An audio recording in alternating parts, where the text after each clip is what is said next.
আসসালামু আলাইকুম সুপ্রিয় দর্শক মণ্ডলী, আশা করি সবাই ভালো আছেন। তো বাংলাদেশে একটা বিশাল একটা ঝড় হয়ে গেল। এই ঝড়ের কারণে অনেকেরই অনেক ক্ষতি হয়েছে। তো মহান আল্লাহ তাআলা যা করেন সবসময় ভালোর জন্যই করে। তো আমাদের ঘাসের জমিতে পানিতে ভরে গেছিলো, বৃষ্টি হয়েছে। তো এটা তো স্বাভাবিক যে বৃষ্টি হইলে একটু পানি হবে।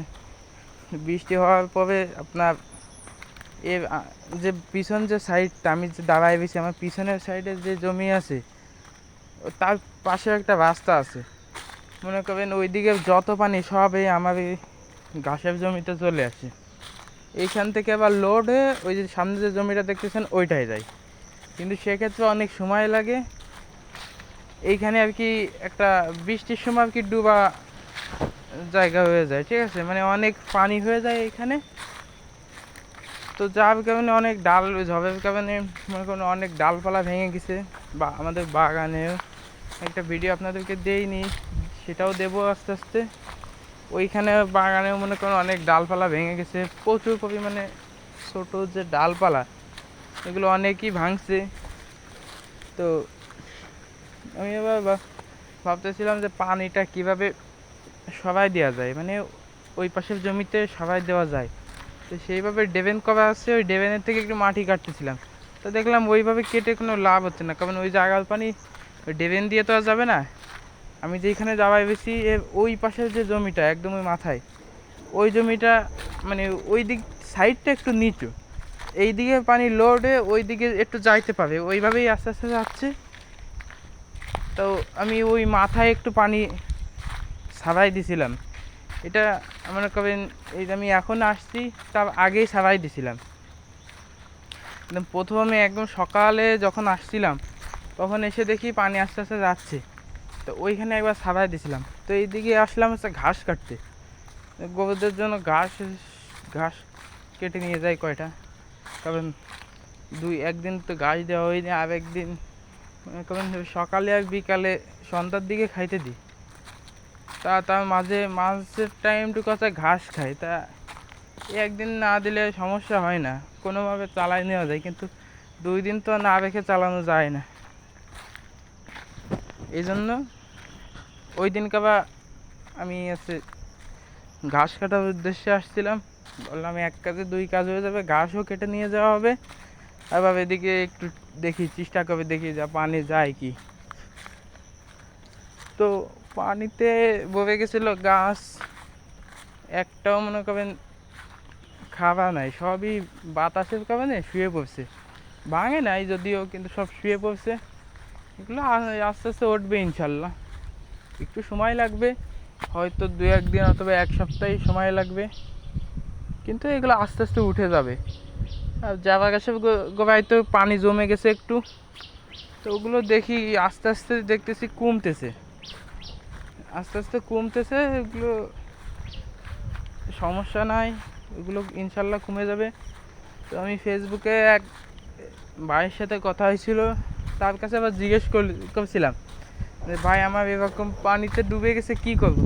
তো উনি বললো ভাই কাটেন না, এগুলো কাটা লাগবে না, আপনি ওইভাবে রেখে দেন, ওইভাবেই থাক। আমি চিন্তা করলাম যে কাটলে হয়তো গাছটা মনে করেন যেখানে 4-5টা গাছ, এখন আমি যদি 2টাই কেটে নিই তাহলে তো আর 2-3টা হয়ে যাবে, 2টা হয়ে যাবে, যার কারণে দেখা গেলো একটু শক্তি একটু কমে যাবে। এই জন্য আমি ওই গাছগুলো আর কি কাটতেছি না, এখান থেকে কাটতেছি না আপাতত। ভাবলাম ওই দানার যে ঘাসগুলো আছে ওইগুলা কেটে নিয়ে যাই। এখানেও দেখেন অনেক ডালপালা ভরে গেছে, আর বুনা ঘাসের কথা কি বলবো। এগুলো যদি আমি পারতাম, যদি কোনো ওষুধ পাইতাম যে তাহলে সেই ওষুধ ছিটাই দিতাম যে গাছগুলো মরে যাক। ওইগুলোর জন্যই মূলত এই যে আমার যে জাভা 1 হাইব্রিড এবং দানার যে ঘাসগুলা, এই ঘাসগুলো মূলত কম বাড়তেছে। এর একটাই কারণ মনে করেন বুনা ঘাসে ভরে গেছে। এখন কী করবো, ওগুলাও কেটে কেটে খাচ্ছি, সবই খাওয়ানোর দরকার আছে। তা ভাবলাম ওইও কেটে খাওয়াই, দানার ঘাসও খাওয়াই, এভাবে কাটিংয়ের যে জাভা 1 হাইব্রিড ওইগুলোও কেটে খাওয়াই দিই, কারণ ফেলে দিলে তো লাভ নাই, যা খাবে তাই আলহামদুলিল্লাহ লাভ। দানা ঘাস এই কটা আপাতত অল্প কটা আছে লম্বা, তো এইগুলো বাতাসে শুয়ে গেছে। আপনার মাঝে কয়েকদিন আগে হালকা বাতাস হয়েছিল, তো সেই সময় আর কি এরকম শুয়ে গেছিলো, তা ওইগুলো কাটা হয়নি। ভাবছিলাম ওইগুলো দাঁড়াক তারপরে কাটবো, তারপর আবার দেখি এরকম ঝড়ের সব আবার শুয়ে গেছে আস্তে আস্তে। যে কটা দাঁড়াইছিল তাও শুয়ে গেছে। তো এখান থেকে একটু ছাড়াই দিতে যাচ্ছিলাম, তা দেখলাম এই কোনো লাভ নাই, কারণ এই ড্রেন করা আছে একটু, ওর থেকে পানি আসবে না। এই যে আমি এইখানে দাঁড়াই পেয়েছি, যে এইখানে এই সাইডটা একটু নিচু, ওই আপনাদের ওই পাশের থেকে এই সাইডটা একটু নিচু, যার জন্য ওই সাইডে পানি লোড হয়ে কিছুটা এই সাইডে আসলেও আসতে পারে এবং আসতেছে। ওই ওই পানিটা আসার কারণেই আপনার এই সাইডটা নিচু বলে আসতেছে, এবং ওইখান থেকে আগেও সারাই দিছিলাম। এখনও দেখি আপনার একটু মাটি কেটে দিলাম, হালকা করে একটু ঢালু করে চেষে দিলাম।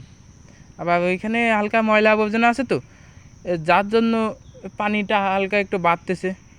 তো আমি আবার ভাবলাম কি যে ওই সাইড থেকে এই সাইড থেকে যাওয়ার চেষ্টা করতেছিলাম ব্যবহার টপকায়, তো ভাবলাম না ব্যবহারটা নষ্ট হয়ে যাইতে পারে, এই জন্য আর কি ওই সাইড থেকে যাই। এক সাইডে আমার বাম সাইডে হালকা একটু ফাঁকা আছে, ভাবলাম ওই সাইড থেকেই যাই। তো এইখান থেকে পানি দেখেন সারাই দিছি, আপনাদের তো দেখাইতে পারতেছি না। এই পানিটা সারাই দেওয়ার কারণে কিছুটা যাচ্ছে, মাশাআল্লাহ অনেকটাই পানি কমে গেছে, আগে যা ছিল এখন অনেকটাই কমে গেছে।